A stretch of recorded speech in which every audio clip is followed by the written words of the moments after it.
हैरान हूं, ऐसी कौन सी नेकी की थी मैंने जो देर से ही सही लेकिन अल्लाह ने तुम जैसा हम सफर लिख दिया मेरे साथ। ऐसा भी क्या कह दिया मैंने? तुम्हारी जगह कोई और लड़की होती ना तो अब तक महाज खड़ा कर चुकी होती।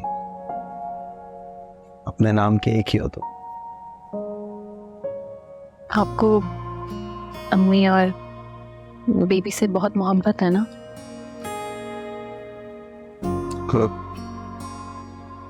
माँ और बहन से तो हर मर्द मोहब्बत करता है, मैं भी करता हूँ।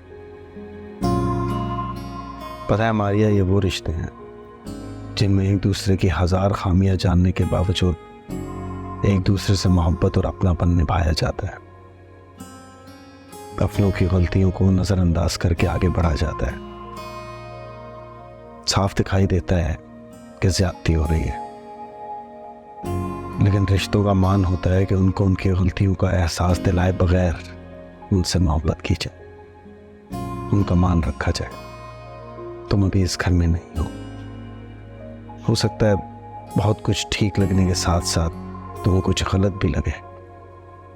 बस प्लीज हमेशा इस बात का ख्याल रखना कि माँ और बेबी को कभी कुछ गलत नहीं। ऐसे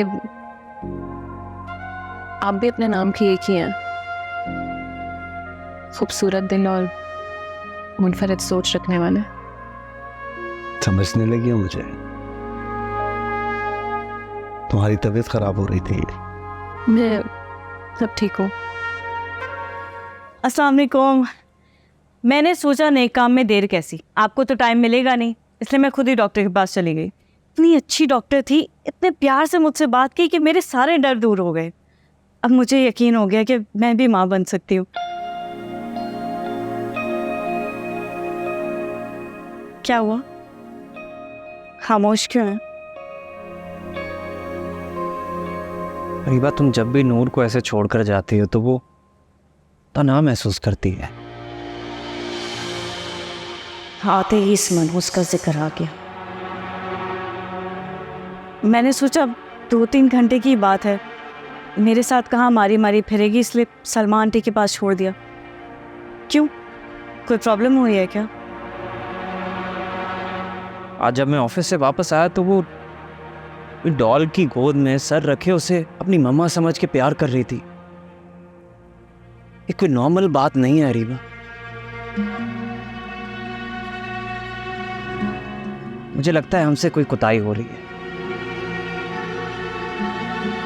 ऐसा पहले तो कभी नहीं किया उसने। हैरत है। तुम्हें हैरत हो रही?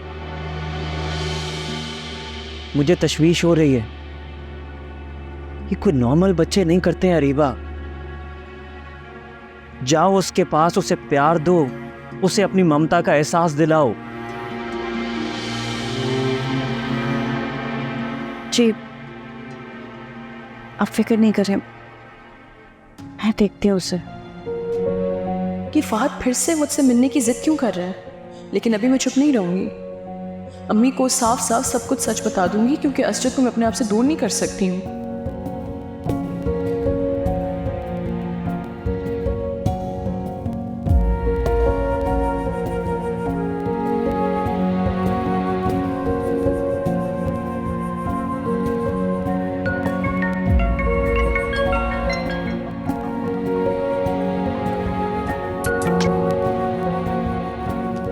हेलो।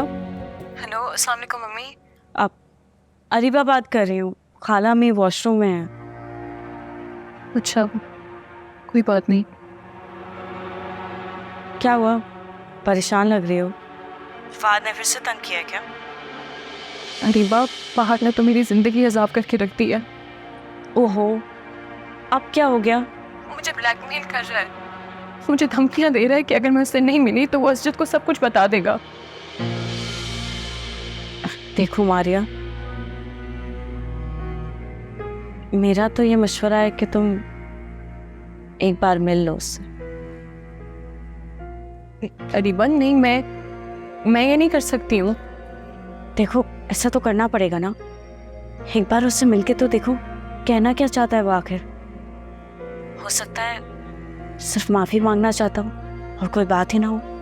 नहीं अरीबा, अगर अगर असजद को सब कुछ पता चल गया तो बात सारी खुल जाएगी और मैं उस वक्त कुछ भी नहीं कर सकूंगी।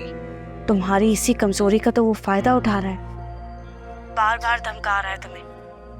एक बार मिलके खुल के बात करने में कोई हर्ज नहीं है। कॉन्फिडेंस से मिलो और उसको बता दो कि तुम उसकी किसी हरकत से डरती नहीं हो। ऐसे ही पीछे हटेगा वो, वरना फिर रोज रोज ब्लैकमेल ही करता रहेगा।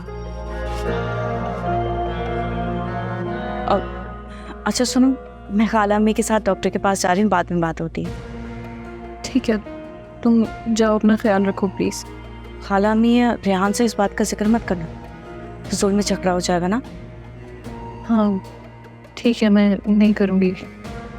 अल्लाह हाफिज।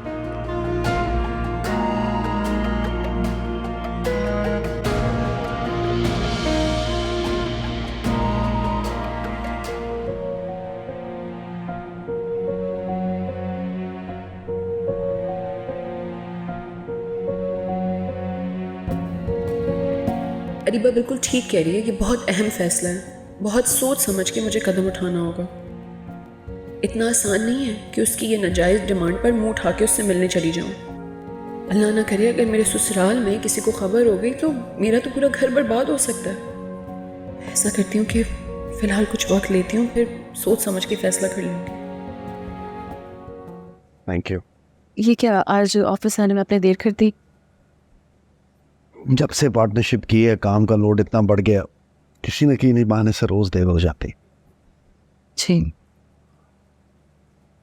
तुम सुनाओ, कैसा गुजरा तुम्हारा दिन? अब कुछ खास नहीं, अलबत्ता अगर इन्होंने मेरे बताने पर बेबी से पूछ लिया तो कयामत ही आ जाएगी। वो तो वैसे ही मेरी हर वक्त जासूसी में लगी रहती हैं।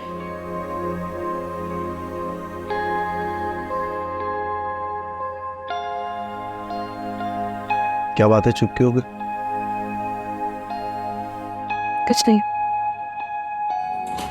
पंचम, क्या हुआ बेबी? खैरियत, बैठो। क्या हुआ? हमारी हालत तो खराब लग रही है। What happened? इंतजार घर से जाने की धमकी दे रहे हैं, मुझे छोड़ने का कह रहा है वो। ऐसा कैसे हो सकता है? तुम ही बताओ ना, क्या करूं मैं उसका?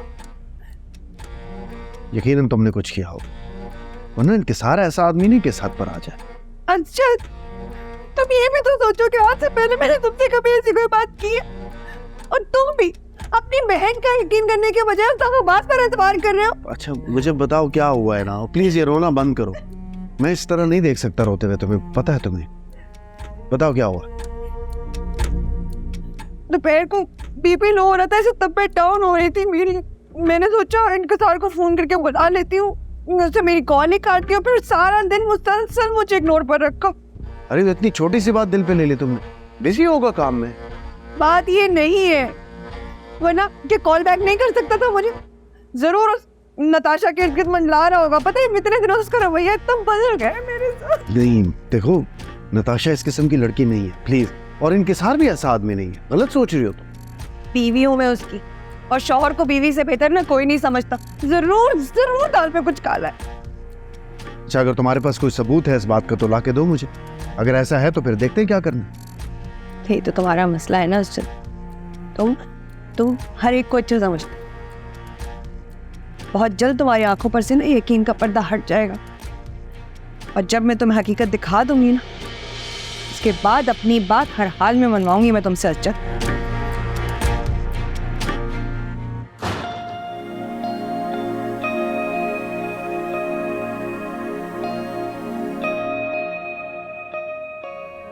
क्या बात है, बेबी की बात को लेकर तुम इतना सीरियस क्यों होगी? Calm down. नहीं, बात तो सीरियस है ना। ऐसा नहीं होना चाहिए कि हस्बैंड और वाइफ के बीच में इतना डिस्टेंस है।